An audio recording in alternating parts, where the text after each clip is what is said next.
Praise the Lord. எல்லாரும் எப்படி இருக்கீங்க?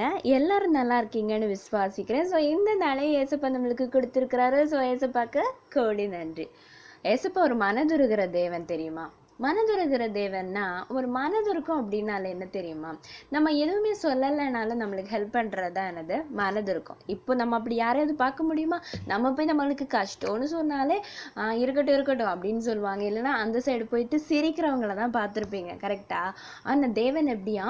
மனதுருகும் தேவனா. ஆமாங்க. ஏசப்பா இந்த உலகத்தில் இருந்தப்போ ஒரு ஒரு ஒரு விஷயம் நடக்கும். எப்படின்னா அவர் நடந்து போயிட்டு இருப்பாரு. அப்போ பார்த்தீங்கன்னா ஒரு ஒரு அம்மா ஒரு பையன் அவ்வளவுதான் அந்த ஃபேமிலியில் பார்த்தீங்கன்னா அந்த பையன் இறந்து போயிருப்பாங்க. அந்த பாடையை தூக்கிட்டே வருவாங்க. அந்த அம்மா வந்து ரொம்ப அழுதுகிட்டே வருவாங்க. இனிமேல் அவங்களுக்கு யாருமே கிடையாது. அந்த ஒரே ஒரு பையனுக்காக தான் அவங்க வாழ்ந்தாங்க. அவங்க குடும்பத்தில் பார்த்தீங்கன்னா அந்த பையனும் செத்து போயிட்டாங்க அப்படின்னு சொல்லிட்டு அழுதுகிட்டே வராங்க. ஒரு வார்த்தை கூட ஏசப்பா எதிர்த்தாப்புல வராங்க. ஆனால் ஏசப்பா கிட்ட ஒரு வார்த்தை கூட என் பையனை காப்பாத்துங்கன்னா எதுவுமே சொல்ல. ஏன்னா அந்த அம்மாவுக்கு வந்து அவ்வளோ கஷ்டம் தான், பையன் இறந்து போயிட்டாங்கன்னா. அதனால அவங்க அழுதுகிட்டே போறாங்க அடக்கம் பண்றதுக்கு.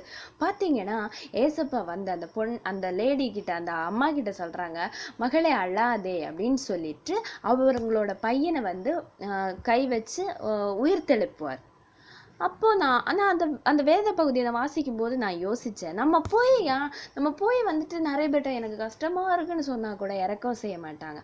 ஆனால் அந்த இடத்துல தேவனை பாருங்க. அந்த லேடி சொல்லவே இல்லை, அந்த அம்மா வந்து சொல்லவே இல்லை என் பையனை காப்பாற்றுங்க. அவங்களுக்கு எதுவுமே தெரியல, அவங்களுக்கு வாழ்க்கையே முடிஞ்சிச்சுன்னு நடந்து போயிட்டு இருக்காங்க அடக்கம் பண்ணுறதுக்கு.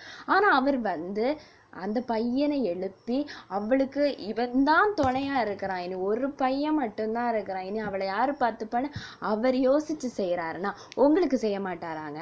உங்க கண்ணீர் அவர் பார்க்க மாட்டாரா? நிச்சயமா பார்ப்பாருங்க, நிச்சயமா பார்ப்பாரு. அவருக்கு தெரியும் உனக்கு யாரும் இல்லைன்றது அவருக்கு தெரியும்.